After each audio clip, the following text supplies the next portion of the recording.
Olá pessoal, hoje nós vamos solucionar algumas questões, realizar alguns exercícios. São questões extraídas de concursos públicos e penso que solucionar esses exercícios é um modo interessante de compreendermos melhor as regras atinentes à sucessão legítima e também referentes a alguns outros pontos já vistos neste curso de Direito das Sucessões. Neste primeiro momento, então, falaremos ou comentaremos apenas cerca de 8 questões, né? Vamos lá, então. Vejam a primeira questão selecionada. João, viúvo, faleceu sem testamento. Já dá para perceber aí que João era viúvo, ou seja, não tinha esposa, não era casado, né? Nem vivia em união estável, certo? E nem fez testamento. Deixando como parentes apenas a mãe dele e 8 netos. Então o problema logo de cara já deixa evidente que o João faleceu deixando 8 netos e mais a mãe. Sabe-se que os netos são filhos de Mário e Mauro, ambos pré-mortos. Então os 2 filhos que João tinha faleceram antes dele, certo? Sendo apenas 2 de Mário, ou seja, Mário tinha 2 filhos, que eram 2 netos de João, e o restante de Mauro. Então, se eram 8 netos, Mauro tinha 6 filhos, todos netos de João, obviamente. Diante dessa realidade, identifique os herdeiros de João, assim como indique os respectivos quinhões, fração, de cada um dos herdeiros e a que título herdam. Justifique e fundamente sua resposta. Muito bem. Partindo desse enunciado, né, nós temos então o João. O João é justamente a pessoa que faleceu, né? Ele tinha como filhos Mário e Mauro, ambos pré-mortos, ou seja, quando João faleceu, Mário e Mauro já haviam morrido, certo? Mário tinha 2 filhos, portanto, neto 1 e neto 2, como chamaremos aqui, né? Netos de João, né? Do de cujos. Mauro, o restante de Mauro, não é isso que diz o problema, portanto, Mauro tinha 6 filhos, né? Todos netos de João. Estão aí, então, os 8 netos de João, certo? Além disso, ele tinha a mãe viva. Pois bem, segundo o enunciado, né, o que o enunciado está pedindo, o que esta questão está pedindo, é para indicar como seria feita a partilha, né, para identificar quais são os herdeiros de João e como seria dividida a herança, né? Então, o João é o falecido em nossa história e tem 2 filhos pré-mortos, né, que também não recebem, porque morreram antes dele, certo? Pois bem, tem sempre que lembrar do artigo 1829 do Código Civil, que traz a ordem de vocação hereditária, né? O 1829 diz que a sucessão deve seguir essa ordem, né? E, em primeiro lugar, este artigo coloca os descendentes, que concorrem com o viúvo ou a viúva, né, com o cônjuge sobrevivente em alguns casos. Que não vem ao caso aqui essa concorrência com o cônjuge sobrevivente, porque João não era casado quando faleceu e nem vivia em união estável. Em segundo lugar, traz os ascendentes. Em terceiro, cônjuge sobrevivente, ou companheiro sobrevivente, né, segundo o STF. E em quarto, os colaterais.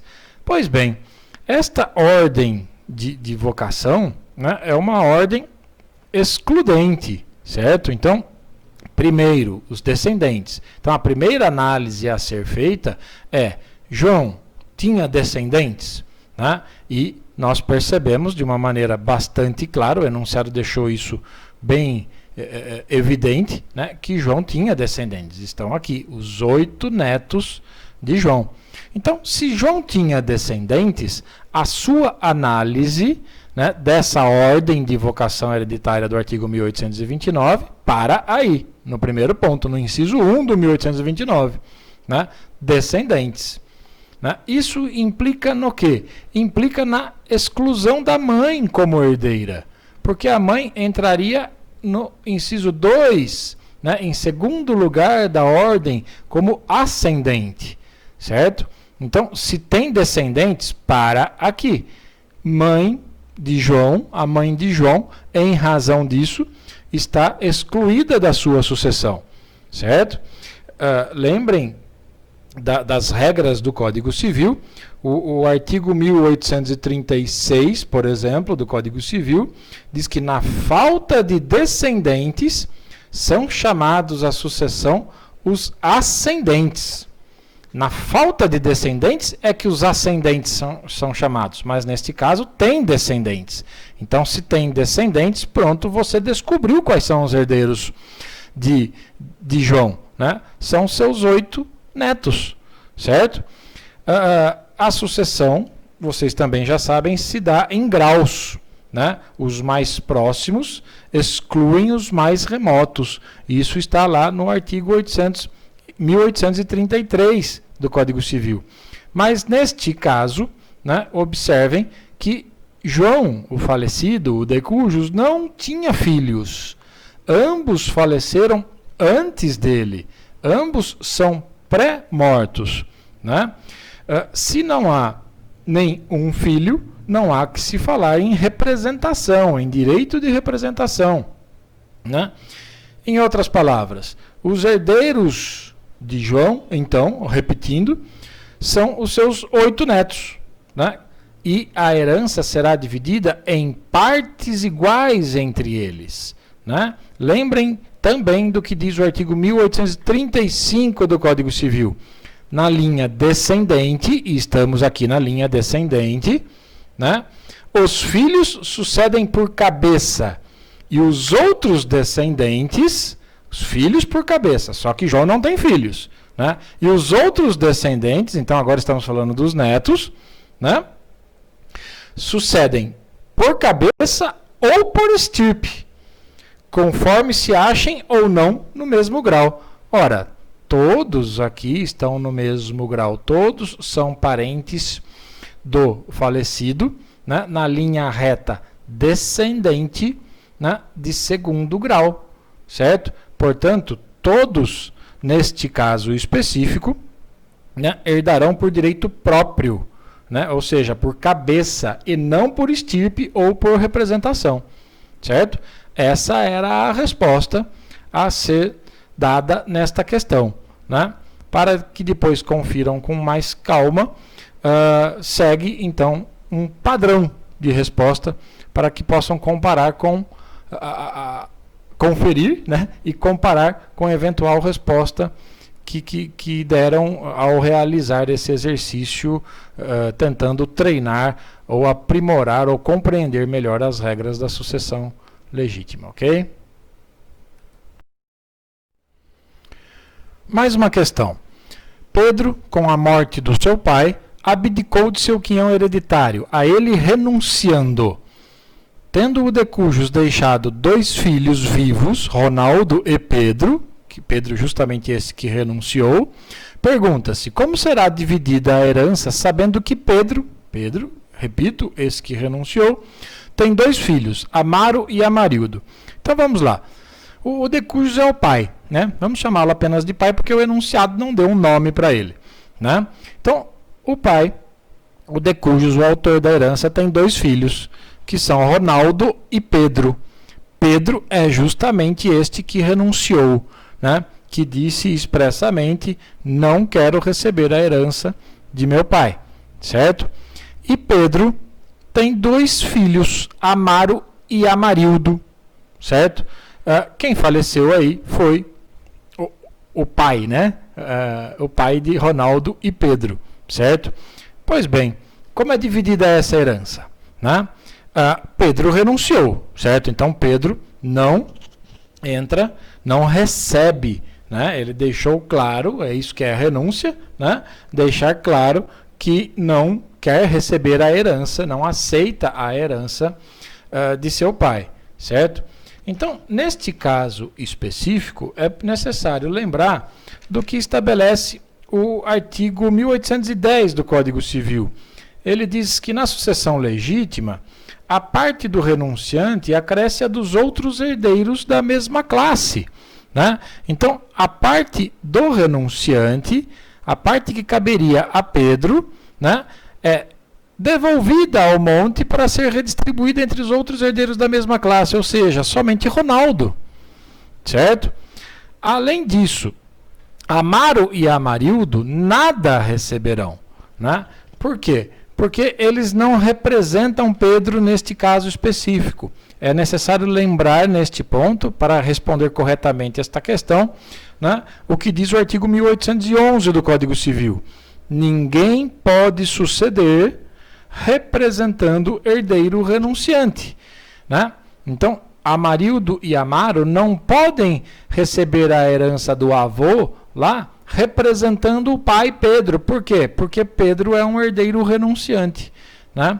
Então, toda a herança do decujus, né, vai exclusivamente para Ronaldo, tá ok? Essa é uma questão simples. Está aí um padrão de resposta elaborado para que possam comparar com o que fizeram ou o que pensam em fazer mais adiante, tá ok? Terceira questão. Cláudio, casado com Ana Maria pelo regime da comunhão universal de bens, tem 4 filhos. Então, o Cláudio tem 4 filhos. Cassandra e Carlos, gerados em uma relação afetiva anterior que teve com Silvia, com uma outra mulher, né? E Amélia e André, oriundos do seu casamento com Ana Maria. Em janeiro de 2008, Cláudio vem a falecer, verificando-se que, à época da abertura da sucessão, o patrimônio comum do casal era composto de um apartamento no qual residiam, portanto um imóvel residencial, né, em São João de Meriti, um sítio em Tinguá e diversas aplicações em conta poupança. Em face da situação descrita, responda: tendo em vista as disposições referentes ao direito das sucessões, quais os direitos da viúva? E, além disso, faça fundamentadamente a partilha da herança deixada por Cláudio. Pois bem, analisando o enunciado, aliás, um conselho que eu sempre dou é sempre tentar desenhar. Nem sempre é necessário, evidentemente, né? Mas sempre que possível, penso ser importante desenhar a história, né? Porque você, assim agindo, dificulta o equívoco, né? Dificulta o erro, identifica melhor o problema, certo? Então, Cláudio, ele, quando faleceu, era casado com Ana Maria, certo? Casado pelo regime da comunhão universal de bens. É importante analisar, vocês verão, esse regime da comunhão universal de bens, tá? E antes de casar com Ana Maria, ele teve um relacionamento afetivo com Silvia, certo? Um relacionamento anterior. Desse relacionamento anterior, de acordo com o enunciado, ele teve 2 filhos, Cassandra e Carlos, né? E desse seu casamento atual, desse seu atual relacionamento, ele teve mais 2 filhos, Amélia e André, tá ok? A pergunta neste caso é: Cláudio faleceu, e daí, né? Quais os direitos da viúva, né? E atenção, quando o problema pergunta quais os direitos da viúva, está se referindo a Ana Maria, tá? Porque Silvia, neste problema, de acordo com o que está no enunciado, é apenas a mãe de 2 filhos de Cláudio, né? Oriundos de um relacionamento anterior, tá? Então, Silvia também não herda nada aí, né? A Silvia não tem direito a nada, tá? Muito bem. Quais os direitos da viúva, então? Quais os direitos de Ana Maria, né? Primeira observação: Ana Maria era casada com Cláudio pelo regime da comunhão universal, certo? Então, se era casada pelo regime da comunhão universal, né, Ana Maria tem direito à meação, né? Meação não é herança, hein? Certo? Meação não é herança, lembrem disso, né?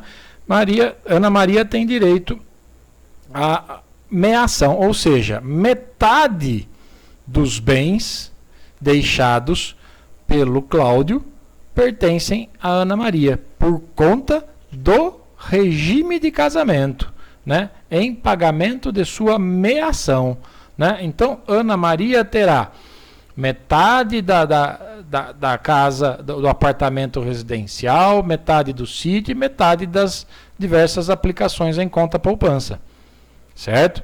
Isso em pagamento da meação, né? Muito bem. Tem mais direitos, Maria, aí neste caso, né? Tem. É preciso lembrar que é necessário, analisando esse enunciado, né, assegurar, garantir para Maria o direito real de habitação sobre esse apartamento mencionado, né? Sobre esse apartamento, pois se trata, de acordo com o próprio problema, né, do imóvel que era destinado à residência da família, e é o único dessa natureza que está sendo inventariado, né? Esse direito real de habitação, lembrem, decorre do disposto lá no artigo 1831 do Código Civil, certo? Então, na letra A, a linha A, quando o problema pergunta quais são os direitos da viúva, absolutamente indispensável mencionar que a viúva Ana Maria, né, tem direito a metade de todos os bens deixados pelo falecido, né, isso por conta do seu regime de bens em pagamento da sua meação, até porque ela era casada pelo regime da comunhão universal, né, e o problema deixa claro que o patrimônio comum do casal, ou seja, todo o patrimônio comum, quer dizer, que pertence aos dois, né, era composto por esses dois imóveis e por essas aplicações financeiras, né? E lembrando que o artigo 1667 do Código Civil, que trata do regime de comunhão universal, é o que deixa claro que nesse regime comunicam-se todos os bens presentes e futuros dos cônjuges, etc, etc. Certo? Pois bem, e a outra metade, que é a herança, né? Então, metade dos bens pertence a Ana Maria por conta da sua meação. A outra metade é a herança, né? Quem é herdeiro neste caso? Indispensável a análise do artigo 1829 do Código Civil, né? Que é, repito, como já disse em questões anteriores, o que estabelece a ordem de vocação hereditária. Ele diz que a sucessão legítima deve obedecer uma ordem, né? E no inciso 1, ele coloca os descendentes, como já dissemos anteriormente.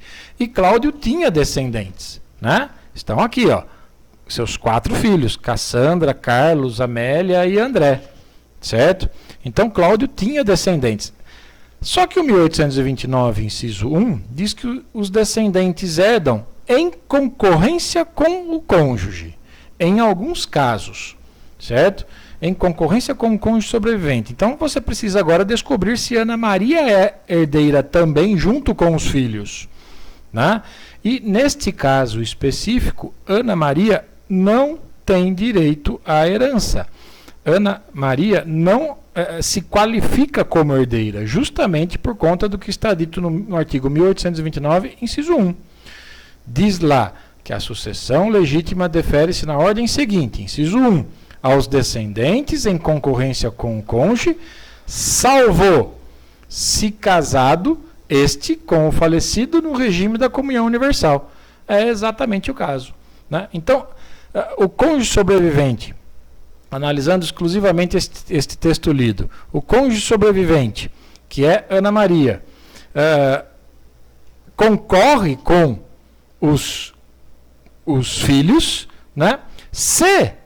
Salvo ser casado com o Cláudio no regime da comunhão universal. Pois é.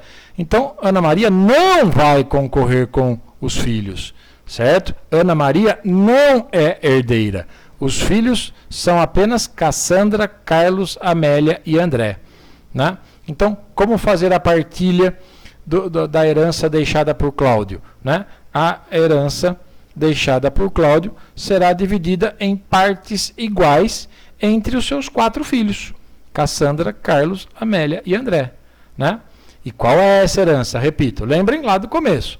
Metade, né, é a meação de Ana Maria, por conta do regime de bens. Né? A outra metade é a herança, que é entregue aos 4 filhos de Cláudio em partes iguais. Cuidado aí para não fazer confusão, né?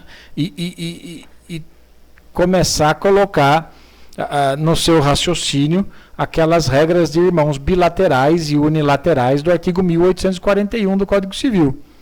O artigo 1841 do Código Civil não se aplica neste caso. Né? O artigo 1841 ele diz: concorrendo à herança do falecido irmãos bilaterais com irmãos unilaterais, cada um dos bilaterais herda, cada um dos unilaterais herda metade do que herda os bilaterais. Só que esse 1841 só se aplica, né, na sucessão dos colaterais, certo? Então, ou seja, não tem descendente. Você só vai aplicar esse artigo 1841 quando o falecido não tiver descendente, não tiver ascendente, não tiver cônjuge ou companheiro sobrevivente. Aí chega no inciso 4 do 1829, que são os colaterais, certo? É aí que você vai analisar se os irmãos do falecido,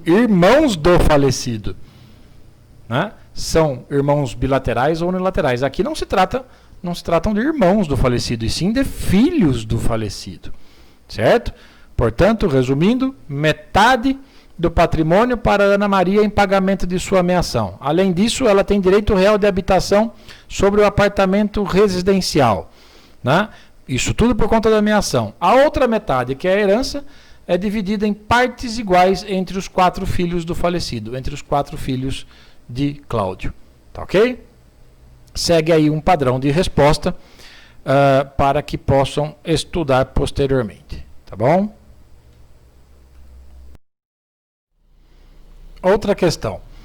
Firmino, casado em regime de separação total de bens previsto no artigo 1687 do Código Civil, faleceu em virtude de acidente de trânsito, sem ter feito testamento, e deixou, além de viúva grávida, pai e mãe vivos. Um mês após o falecimento, o filho de Firmino nasceu morto. Em face da situação hipotética apresentada, informe como se dará a partilha dos bens deixados por Firmino. Além das argumentações fáticas, indique os fundamentos legais aplicáveis ao caso. Pois bem, Firmino, então, sua esposa era casado, né? Sua esposa estava grávida, né? E ele era casado pelo regime da separação de bens, separação convencional de bens. Olha lá, artigo 1687 do Código Civil, certo? Firmino tinha pai e mãe vivos, certo? Pois bem, Firmino faleceu. Segundo o enunciado, um mês depois do falecimento de Firmino, né, o seu filho nasce morto, certo? Ora, se nasceu morto, lembrem das regras da parte geral do Código Civil brasileiro, né? Não adquiriu personalidade civil, né, porque é preciso nascer com vida, lembrem disso, né? Artigo 2º do Código Civil. Não adquiriu personalidade civil, não adquiriu aquela capacidade de direito, não se tornou um sujeito de direito. Portanto, o filho de Firmino que nasceu morto não herda, né? Não se tornou um sujeito de direito, não entra aí para receber herança, certo? Pois bem, então, para quem vai a herança de Firmino? Que tem pai e mãe vivos, né? E uma viúva, certo?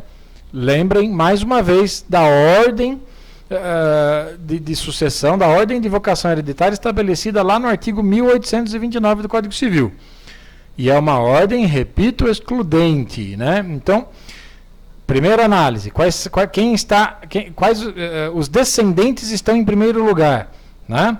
Firmino tinha descendentes, né? Não, Firmino não tinha descendentes. Então, se tivesse, concorreria com o cônjuge em alguns casos, e aí seria necessário analisar o regime de bens, certo? Mas não tem descendentes, então esquece o que está dito no inciso 1 do artigo 1829, certo? Esquece. Parte para o inciso 2. Tem ascendentes? Firmino, falecido, tinha ascendentes? Sim, pai e mãe, certo? Segundo o enunciado, Firmino tinha pai e mãe, não tinha descendentes. O filho nasceu morto. Se tivesse nascido vivo, mudaria a história aqui, certo? Porque receberia herança.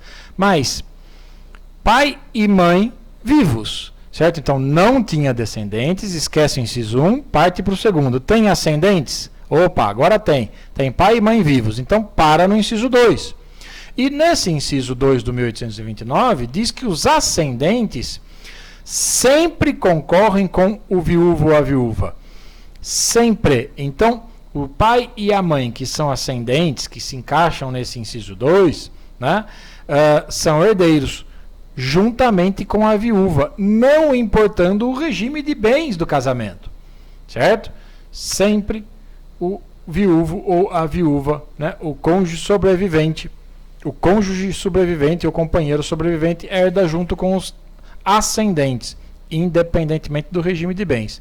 Pois bem, decidiu-se então que pai e mãe de Firmino são herdeiros, assim como a viúva é herdeira, né? O que cabe agora analisar é em que proporção, como é dividida a herança entre eles, né?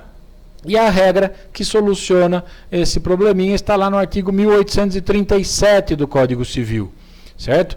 O artigo 1837 do Código Civil diz: concorrendo com ascendente em primeiro grau, ao cônjuge tocará 1/3 da herança. A viúva, que é a cônjuge sobrevivente, está concorrendo com ascendentes em primeiro grau, pai e mãe, né? Ambos estão vivos, porque senão também mudaria a história por conta do que diz a segunda parte do 1837, mas não é o caso, né? Então a viúva está concorrendo com pai e mãe do falecido. Então a ela toca 1/3 da herança, né? Então 1/3 da herança de Firmino vem para a viúva, vem para a cônjuge sobrevivente, né? E o restante, 2/3, ficam, né, com os pais de Firmino, com pai e mãe, em partes iguais entre eles. Então, 1/3 para pai, 1/3 para a mãe, 1/3 para a viúva. Essa é a solução do problema. Eis um padrão de resposta para efeitos de estudos posteriores. A quinta questão selecionada diz o seguinte: João tem apenas um tio vivo, Mário, e outro que já faleceu, Roberto. Cada um desses tios tem um filho vivo, primos, portanto, de João. Perfeitamente lúcido, mas sabendo que tem uma doença grave e incurável, João o procura em seu escritório para saber como será a distribuição de sua herança, caso faleça sem realizar testamento. Explique juridicamente para João como será a distribuição patrimonial após sua morte e o que ele poderá fazer para alterar a situação. Pois bem, uma questão relativamente simples. João nessa história ainda está vivo. Observem que ele não morreu ainda. Ele está consultando você lá no seu escritório, certo? O João, ele tem um tio vivo, Mário, né? E um tio que já faleceu, que é o Roberto. O seu tio vivo, Mário, tem um filho, né, que é primo de João, portanto. Tá ok? Então vamos chamá-lo aqui de primo 1. Né? E o Roberto, que é um tio que já faleceu, né, também tem um outro filho, vivo ainda, né, que vamos chamá-lo de primo 2. Observem que para a sucessão chegar a esse ponto, nesses colaterais, né, nós já analisamos o 1829, João não tem descendentes, né? O problema deixa claro isso, né? Tem apenas 2 tios, e um já é falecido, e 2 primos vivos, certo? Então João não tem descendentes. Pula para o inciso 2. Tem ascendentes? Não, João também não tem ascendentes. Pula para o inciso 3. João tem cônjuge ou companheiro sobrevivente? Não, também não. Aí sim chega no inciso 4, colaterais. E os colaterais que João possui, segundo esse enunciado que lemos agora, né, são o seu tio Mário, né, que ainda é vivo, né, e que tem um filho, que é seu primo, e o tio Roberto, que já era falecido, mas que tinha um filho, que tem um filho que é o primo, um outro primo de João. Né? Pois bem, Como João perguntou para você lá no seu escritório, como seria a distribuição do patrimônio dele com a morte dele, né? Vamos supor aqui que João faleceu, então, certo? O João morreu, né? O tio Roberto também já está morto, tá? Antes de João, né? Então, aí analisamos como que se dá a distribuição patrimonial neste caso específico do artigo, neste caso específico da quinta questão, né? Importante analisar aí o seguinte: se João só tem vivo um tio, né, e o outro já é morto, né, você precisa analisar se o primo, né, o filho do tio morto representa ou não o Roberto, o que é o tio falecido, né? O primo 2 aqui, que nós chamamos de primo 2 de João, né, ele é filho de um tio pré-morto, né? Esse filho aqui, esse primo, representa o tio que faleceu antes, né? E a resposta aí é negativa. E por que negativa? Lembrem que na linha colateral, na linha transversal, de acordo com o artigo 1853 do Código Civil, né, somente se dá o direito de representação em favor dos filhos de irmãos do falecido, ou seja, em favor de sobrinhos, né? Não se fala, não existe previsão legal em nosso ordenamento, né, do direito de representação em favor de filhos de tios, certo? Portanto, este primo 2 aqui, né, não herdará nada representando o seu pai pré-morto, que é tio de João, tá? Então, isso está claro no artigo 1853 do Código Civil. Em razão disso, para quem vai a herança, então, iria a herança de João, e essa é a resposta que você teria que dar para ele lá em seu escritório, né, durante a consulta.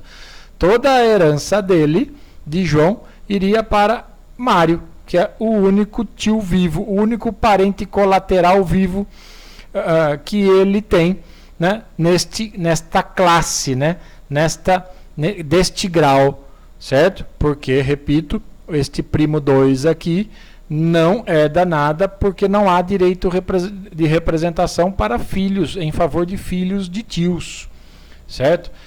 Certo, você respondeu a primeira parte da questão. A segunda parte é assim: o João, se ele quiser alterar isso, olha, eu não gosto do meu tio Mário, né? Eu posso alterar isso de alguma maneira, né? O que eu posso fazer para alterar? Ora, o problema deixa evidente que o João, né, não tem herdeiros necessários, né? O João não possui nenhum herdeiro necessário. Lembrem que, pelo artigo 1845, os herdeiros necessários são os descendentes, os ascendentes e o cônjuge, né? Então, se ele não tem... Aliás, e aí que surge a necessidade de se reservar, né? Aí que surge a parte indisponível da herança, né? Porque o artigo seguinte, 1846, diz que pertence aos herdeiros necessários de pleno direito a metade dos bens da herança, né? Que é exatamente o que constitui a legítima. Só que João não tem herdeiros necessários. Observe o enunciado: João não tem descendentes, não tem ascendentes e nem tem cônjuge, certo? Então, João, para alterar o destino dessa herança dele, né, basta elaborar um testamento. Ele pode, inclusive, elaborar esse testamento destinando a integralidade dos seus bens para quem ele bem entender, né? Ele pode deixar tudo para o primo 1, né? Ele pode deixar tudo para o primo 2, ele pode deixar metade para o primo 2, metade para o primo 1, né? Ou ele pode deixar tudo para o amigo dele, né, com o qual ele frequentava um clube, por exemplo, né? E por que isso? Porque João não tem herdeiro necessário. Então, o modo dele alterar essa situação é realizando um testamento, né? Podendo, nesse testamento, dispor da integralidade de seus bens, tendo em vista que não possui herdeiros necessários. Ok? Então, a herança, se João falecesse, iria integralmente para seu tio vivo Mário, tá? Porque não há direito de representação aqui para filhos de tios, tá? Então, iria integralmente para seu tio vivo Mário. Se ele quiser alterar isso, basta fazer um testamento dispondo, até mesmo se quiser, da integralidade de seus bens, né, para quem ele bem entender, tá? Tendo em vista que João não possui nenhum herdeiro necessário, tá, ok? Eis um padrão de resposta para que possam estudar depois. Eis o enunciado da questão 6. João, viúvo e pai de 2 filhos, possui um patrimônio avaliado em R$1 milhão. Ao completar 80 anos, deseja presentear um de seus filhos com uma casa na praia, cujo valor é de R$400 mil. Pretende ainda estabelecer que, quando de sua morte, o valor restante do patrimônio, R$600 mil, seja dividido em partes iguais entre os seus 2 filhos.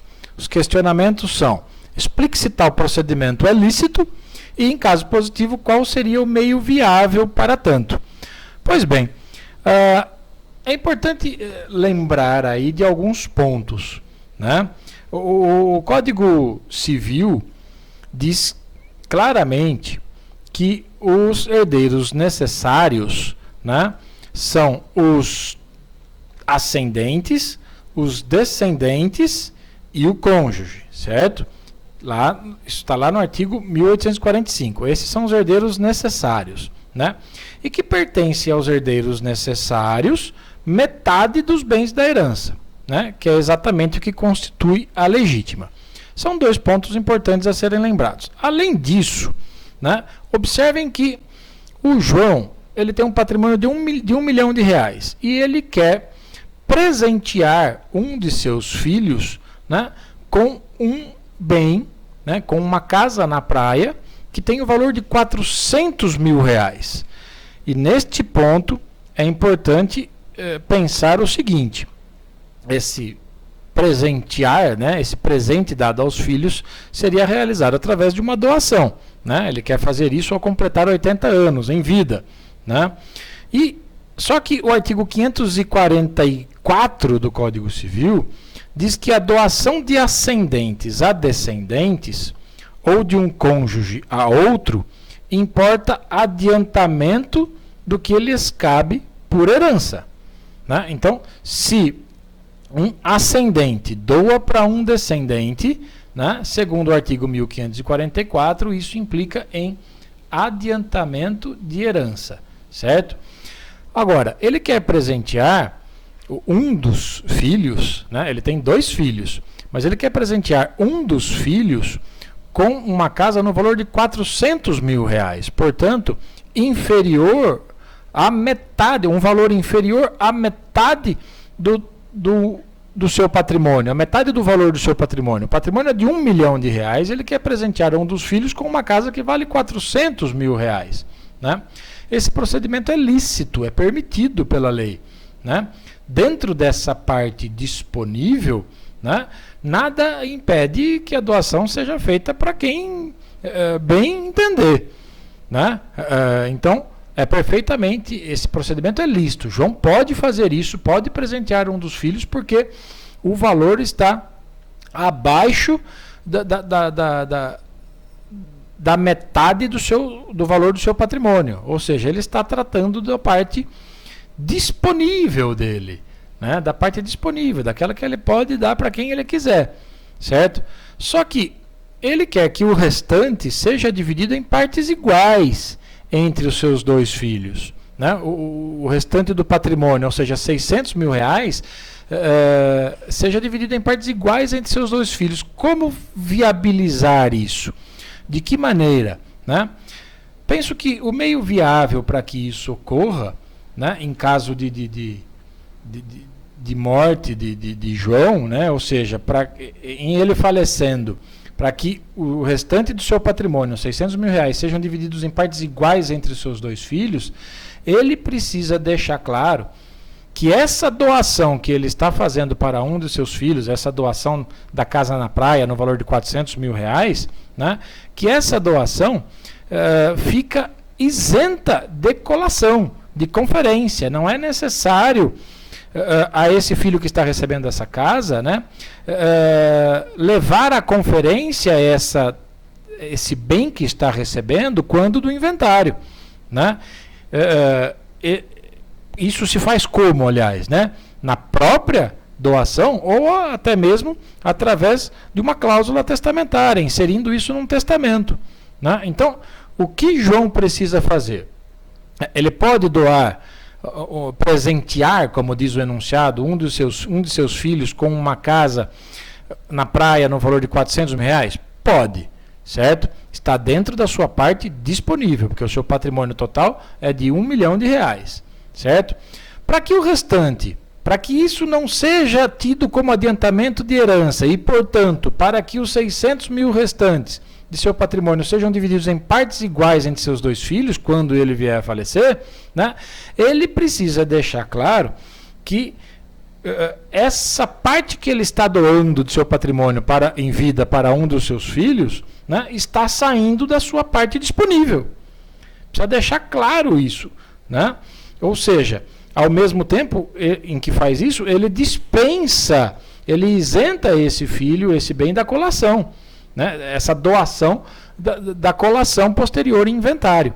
Então, como que ele determina que esta casa na praia, no valor de R$400 mil, que ele está doando para um dos seus filhos, né, saia da parte disponível dele? Basta deixar claro isso e expresso no próprio instrumento de doação, certo?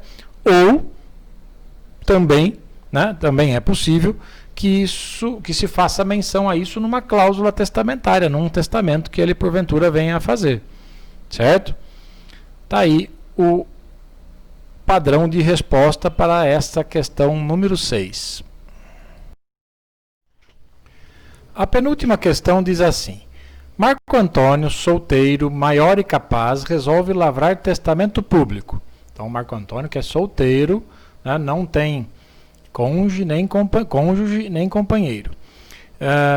Tendo em vista que seus únicos herdeiros são seus dois filhos maiores e capazes, Júlio e Joel, ambos também solteiros e sem filhos, e considerando-se que o patrimônio de Marco Antônio corresponde a 2 imóveis de igual valor, 2 automóveis de igual valor e R$100 mil em depósito bancário.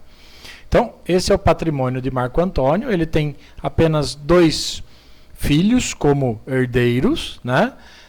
Júlio e Joel, e ele resolve realizar um testamento público, né?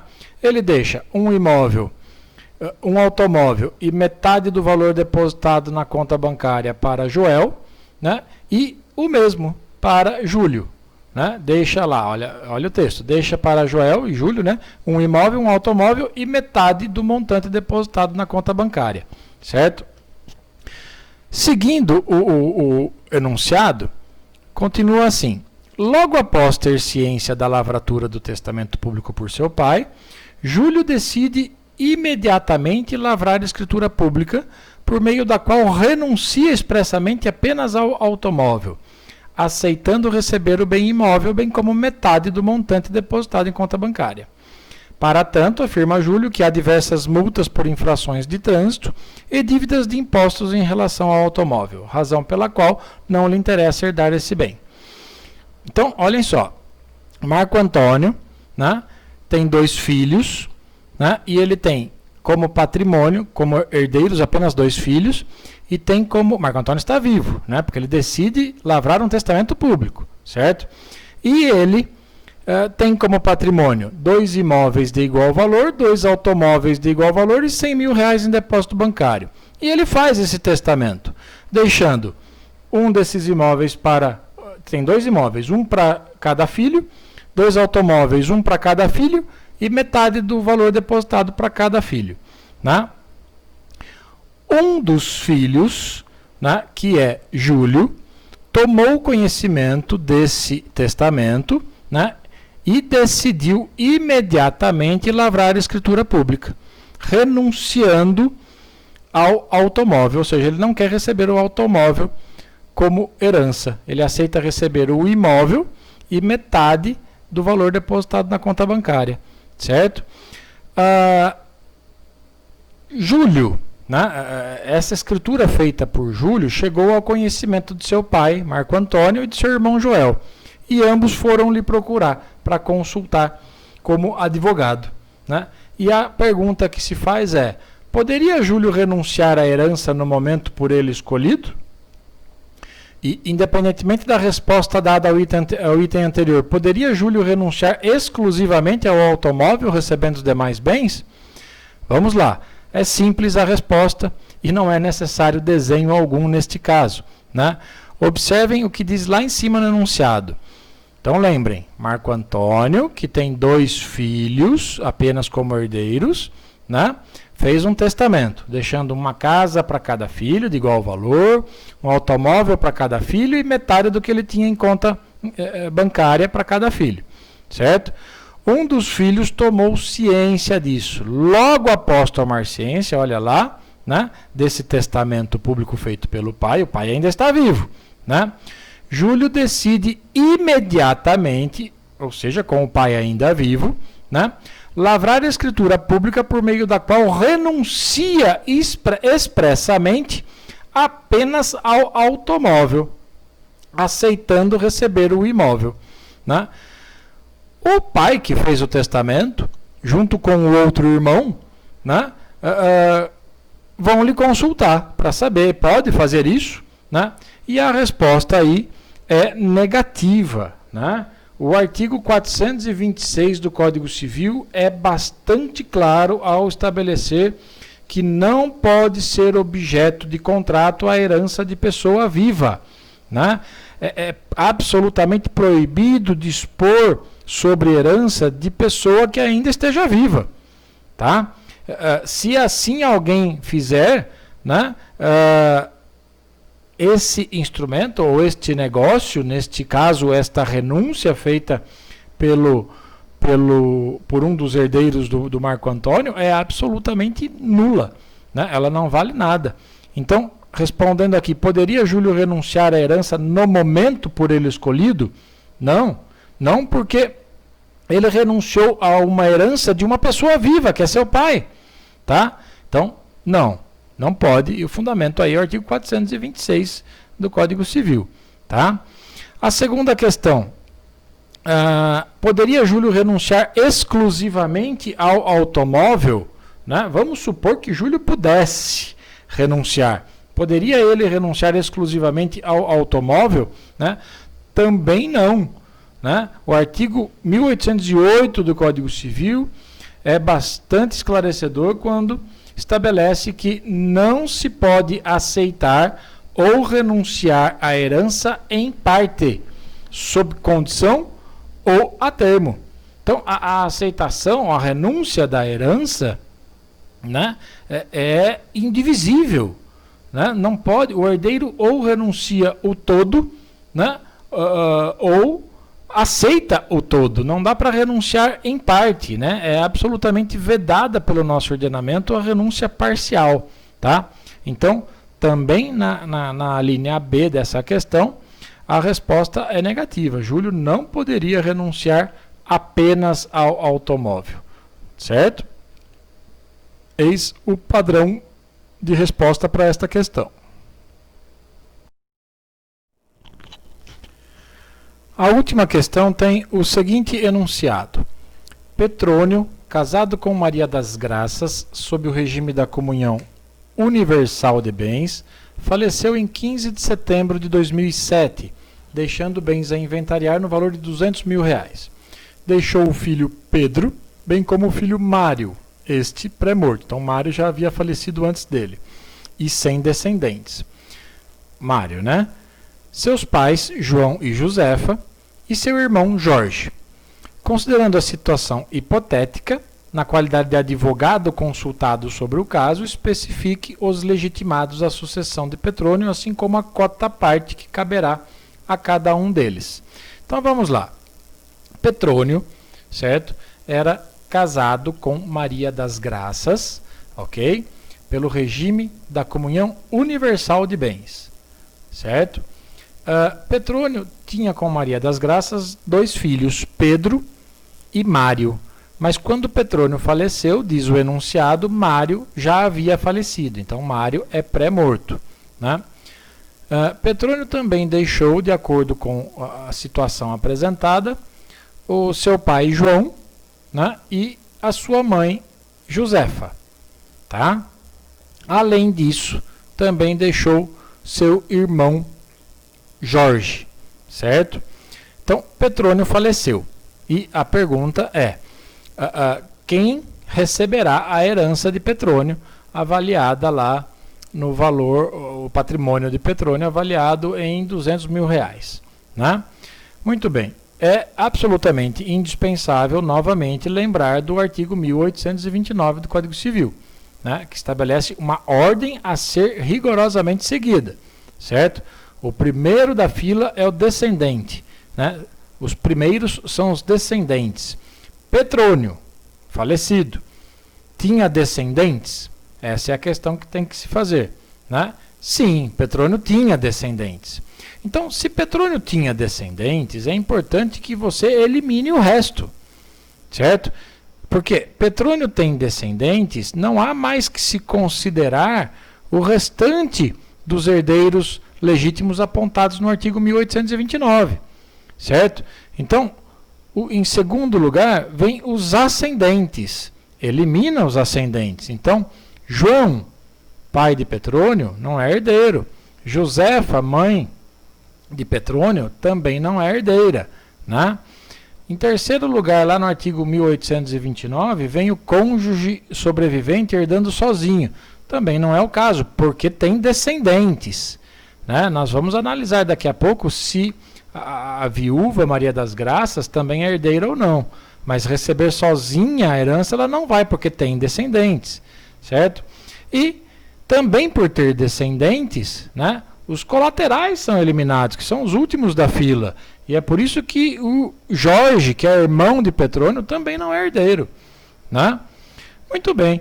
Sobrou aí Pedro e Maria das Graças, até porque Mário é um filho de Petrônio que faleceu antes dele, né? E, como diz o problema, né, sem descendentes. Então não há ninguém aqui para representar Mário, né, no recebimento dessa herança, para receber o que Mário receberia se vivo fosse. Se ele tivesse descendente, isso ocorreria, mas não é o caso, né? Então, quem sobrou aqui? Pedro, que é o filho vivo, e Maria das Graças, a viúva, certo? Então, olha lá, patrimônio de R$200 mil, certo? Primeira observação, vamos separar desse patrimônio a meação, né? Olha só o regime de bens, comunhão universal, certo?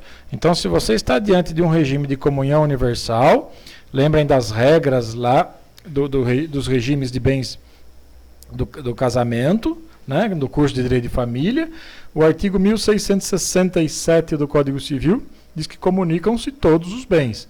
Então, desse patrimônio de R$200 mil, metade é da viúva Maria das Graças, a título de meação, não estamos falando de herança, certo? A título de meação, né? Então, 100 mil vem para ela, certo? Para Maria das Graças, né? Os outros 100 mil reais, né?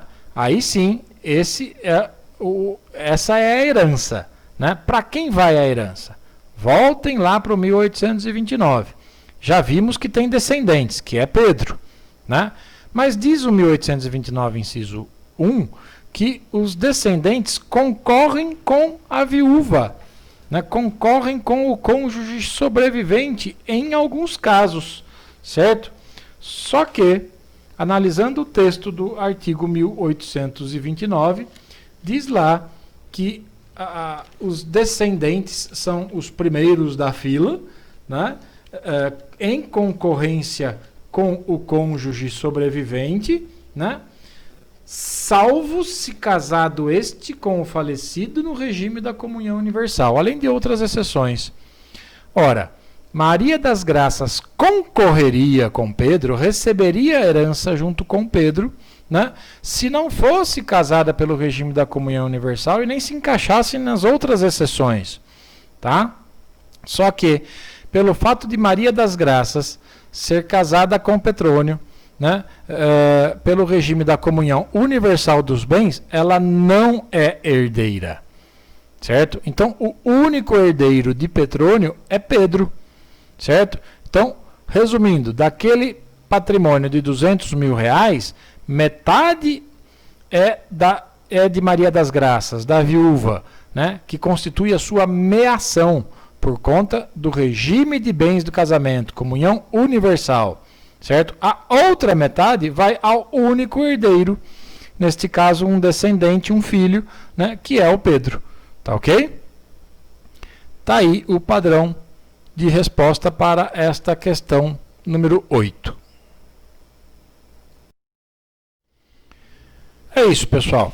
Estes foram os exercícios realizados no intuito de compreendermos melhor, de identificarmos melhor as regras atinentes à sucessão legítima, essas regras contidas no Código Civil Brasileiro. Na próxima aula tem mais, ok? Grande abraço em todos e todas.